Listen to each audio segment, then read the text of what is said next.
Well, ladies and gentlemen, good evening. I'm very happy to be here this evening and to join you here in this very important occasion. Allow me to thank you most sincerely for joining me at this very noble event organized by Deworm the World. It is indeed gratifying that the organizers of this event chose to premiere a short film on deworming activities in my own country, Kenya. I wish to convey my government's sincere appreciation to you for recognizing the work we are doing in Kenya in this area.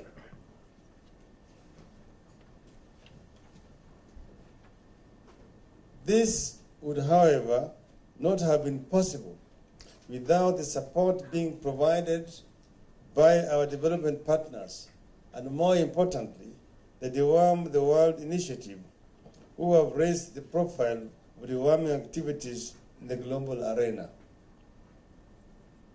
These global figures provided on the number of over 400 million school-age children worldwide who are infected with parasitic worms is alarming. This calls for concerted efforts to redeem school children of the double burden of poverty and ill health with a view to attaining the Millennium Development Goals. In this regard, I am pleased to inform you that my government has entrenched the deworming activities in our National Vision 2030, which is our economic blueprint that seeks to elevate and transform our country to be a globally and prosperous middle-income nation. We have a plan to transform Kenya from a third world developing economy to a middle-income economy within the next 21 years, by the year 2030.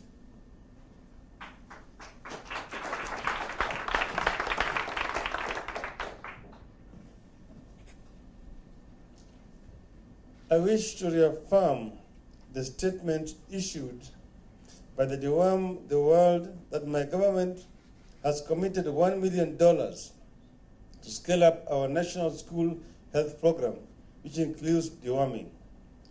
Let me take this opportunity to thank the Deworm the World for partnering with us in the scale-up of our deworming activities in Kenya. The very fact that the deworming issue is being discussed at this global level demonstrates the need for a shared vision and partnership in ensuring the good health of our children.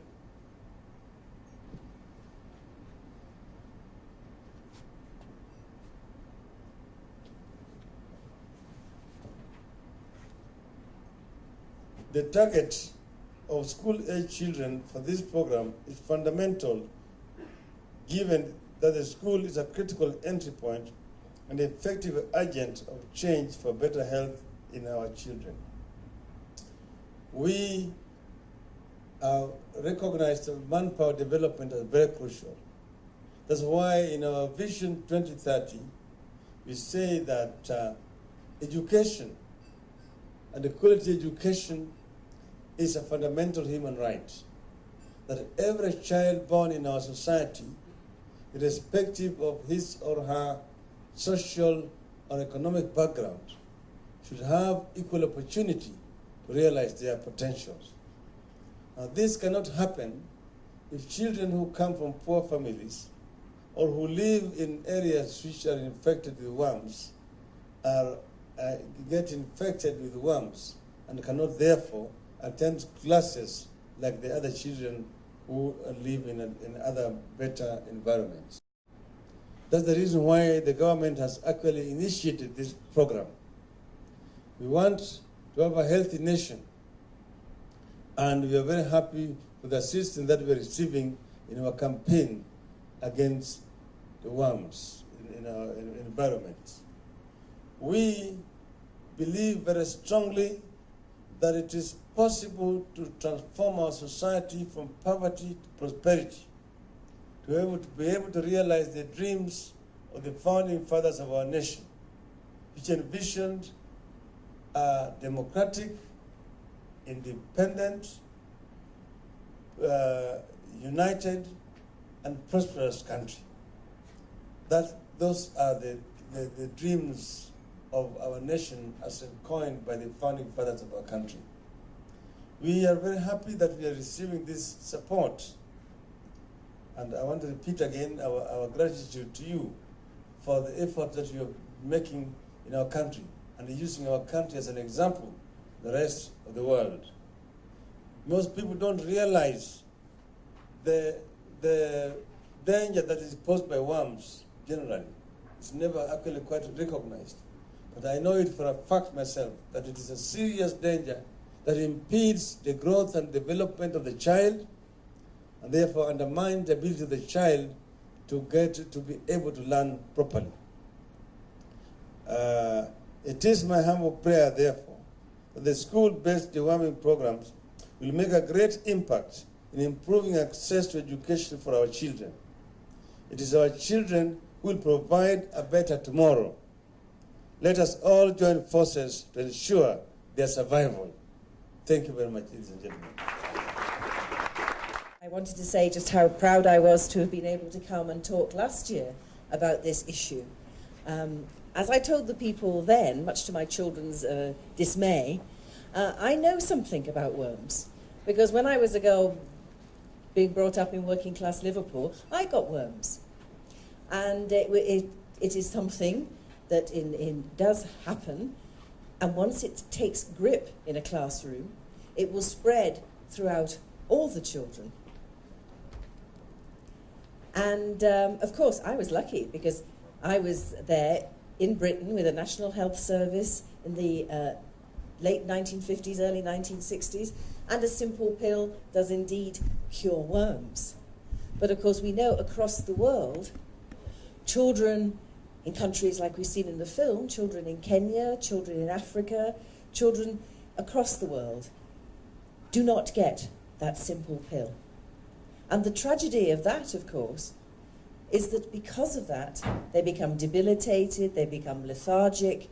So yes, they go to school, but when they get to school, they don't have the energy or the ability to actually make best use of their education.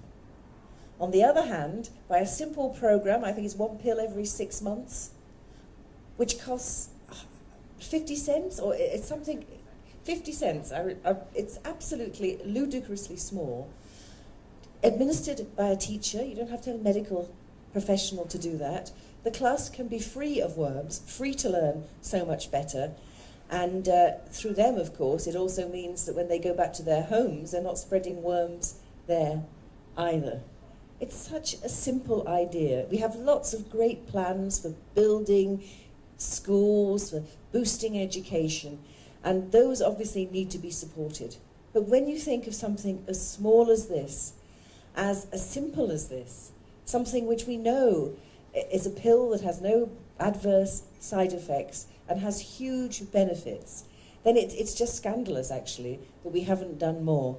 And I wanted to congratulate the young global leaders. It's a fantastic program, and having met you all last year and seeing how much you've committed your hearts and souls to this, to see how far it's come in a year, to see how the campaign has accelerated, and now to see this magnificent celebration, it just goes to show that Davos isn't just a talking shop. That actually, if you get committed people from the NGOs, from business, and from the government together, we really can, in small ways as well as large, change the world. Thank you. Thank you very much. And thank you again for all your support of this cause.